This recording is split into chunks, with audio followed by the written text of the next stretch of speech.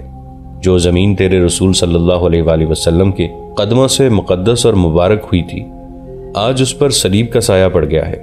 جس بنی اسرائیل کو تیری ذات نے دھتکار دیا تھا، وہ آج تیرے قبلہ اول کو ہیکل سلیمانی کہہ رہی ہے۔ میرے خدا، اپنی عظمت کا پتہ دے، مجھے بتا کہ تو عظیم ہے یا خدا یہودا۔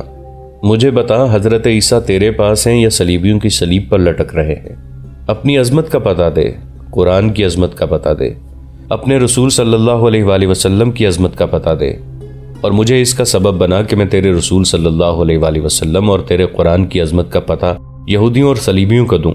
مجھے ہمت عطا فرما کہ میں ان چٹانوں کو ریزہ ریزہ کر سکوں جو سلطان صلاح الدین ایوبی اور قبلہ اول کے درمیان حائل ہو گئی ہیں۔ مجھے روشنی دکھا کہ میں ان اندھیروں میں اپنے فرض کی منزل دیکھ سکوں۔ مجھے اتنے سخت امتحان میں ڈال کر میری جان تیرے نام پر قربان ہو جائے، لیکن وعدہ فرما کہ میری جان رائے گاہ نہیں جائے گی۔ تجھے تیرے نام پر قربان ہونے والے شہیدوں کے یتیم بچوں کی قسم، مجھے ہمت اور روشنی عطا فرما کہ میں ان یتیم بچوں کے باپوں کے خون کے ایک ایک قطرے کا انتقام لے سکوں۔ تجھے رسول اللہ صلی اللہ علیہ وآلہ وسلم کی امت کی ان بیٹیوں کی قسم جن کی عصمتیں مسجد اقصی کی آبرو کی خاطر لٹ گئی ہیں، مجھے جرت عطا فرما کہ کفر کے ہر قلعے کو مسمار کر سکوں۔ اپنے حجازی بندوں کو ہمت اور ہدایت عطا فرما کہ وہ اپنی غیرت کا انتقام لیں اور آنے والی نسلیں یہ نہ کہیں کہ ہم بے غیرت تھے۔ آج بت بھی تیرے نام پر ہنس رہے ہیں، میرا خون کھول رہا ہے۔ مجھے وہ شجاعت عطا کر کہ میں پتھر کے ان بتوں کا مذاق اڑا سکوں۔ میرے خدا، اگر تو یہ نہیں کر سکتا تو میرے خون کو اتنا گرما دے۔ میرے خدا، اگر تو یہ نہیں کر سکتا تو میرے خون کو سرد کر دے۔ مجھے ایسا بے غیرت بنا دے کہ مجھے یاد ہی نہ رہے کہ غیرت کس چیز کا نام ہے۔ میری بینائی واپس لے لے کہ میں اسلام کی بیٹیوں کو بے حیا اور بے آبرو ہوتا نہ دیکھ سکوں۔ میرے کان بند کر دے کہ میں تیرا نام نہ سن سکوں۔ میں ان مسلمانوں کی فریاد نہ سن سکوں جو فلسطین میں صلیبیوں اور یہودیوں کے غلام ہو گئے ہیں۔ حسن کی آواز بلند ہو گئی، تو کہاں ہے؟ تو ہے کہ نہیں؟ بول میرے خدا، مجھے زبان دینے والے خدا، خود بھی بول۔ مجھے بتا سنت برحق یا صلیب، یا مجھے فیصلہ کرنے دے کہ سچا کون ہے، سنت یا صلیب۔ قرآن تیری آواز ہے یا کسی بندے کی؟ بڑی ہولناک گڑ گڑاہٹ کے بعد بڑی ہی ہولناک گڑ گڑاہٹ سنائی دی، جیسے چھت ہل رہی ہو۔ اس کے فوراً بعد رعد اتنی زور سے کڑکی کہ حسن کا کمرہ ہل گیا۔ کمرے کی درزوں میں سے حسن کو بجلی کی چمک دکھائی دی۔ اس نے اور زیادہ بلند آواز سے کہا، اس بجلی سے مجھے بھسم کر دے یا اپنی مسجد اقصی کو۔ مسافر نہ رہیں، منزل نہ رہے۔ بجلیاں ان پر بھی گرا جن کے سہاگ تیرے نام پر اجڑ گئے ہیں۔ اپنے نام پر یتیم ہونے والوں پر بجلیاں گرا، اپنے رسول کے نام لیواؤں پر بجلیاں گرا، تاکہ کسی کی فریاد تیرے تک نہ پہنچ سکے۔ رات پھر کڑکی اور اس کے بعد گھٹائیں گرجنے لگیں۔ بیروت کا ساحل قریب ہی تھا۔ ان دنوں سمندر خاموش ہوا کرتا تھا، مگر سمندر جوش میں آ گیا۔ اس کی لہروں کی مہیب آواز حسن کو یوں سنائی دینے لگی جیسے بحر روم کی غصے میں آئی ہوئی موجیں اس کے کمرے کی دیواروں سے ٹکرا رہی ہوں۔ گھٹاؤں کی گرج، رات کی کڑک اور سمندر کا جوش مل کر قیامت کا شور بن گئے۔ حسن کی آواز اور زیادہ بلند ہو گئی، ایسے ہی طوفان میرے اندر سے اٹھا کہ میں کفر کے ہر نشان کو اڑاتا اور بہاتا لے جاؤں۔ میرے خون کے قطرے بہا دے اس مسجد اقصی کے صحن میں۔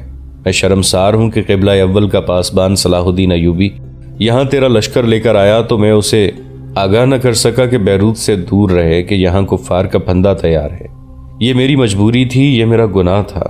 مجھے جرت اور طاقت عطا فرما کہ میں گناہ کا کفارہ ادا کر سکوں، ورنہ یہ بت میری روح کو بھی تانے دیتے رہیں گے کہ تیرا تو خدا ہی کوئی نہیں۔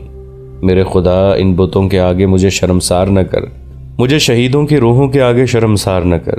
اگر میری دعا قبول نہ ہوئی تو روز قیامت میرے مردے میں جان نہ ڈالنا، ورنہ میں تیرے سامنے آؤں گا اور تیری مخلوق سے کہوں گا کہ یہ ہے وہ خدا جس نے اپنے رسول کی لاج نہیں رکھی۔ اس خدا نے رسول صلی اللہ علیہ وآلہ وسلم کے نام لیواؤں کو اتنا مجبور اور بے بس کیا کہ قبلہ اول ویران ہو گیا اور اس پر یہودا کے سیاہ سائے پڑ گئے۔ رات زور سے کڑکی، حسن کے کمرے کی چھت، دروازے اور کھڑکی کے کواڑ بڑی زور سے کھٹکے۔ دوستو، آج کے لیے اتنا ہی۔ اسی کہانی کی اگلی قسط کے ساتھ بہت جلد حاضر ہوں گے۔ نیچے کامنٹ سیکشن میں اپنی رائے کا اظہار ضرور کیجیے گا۔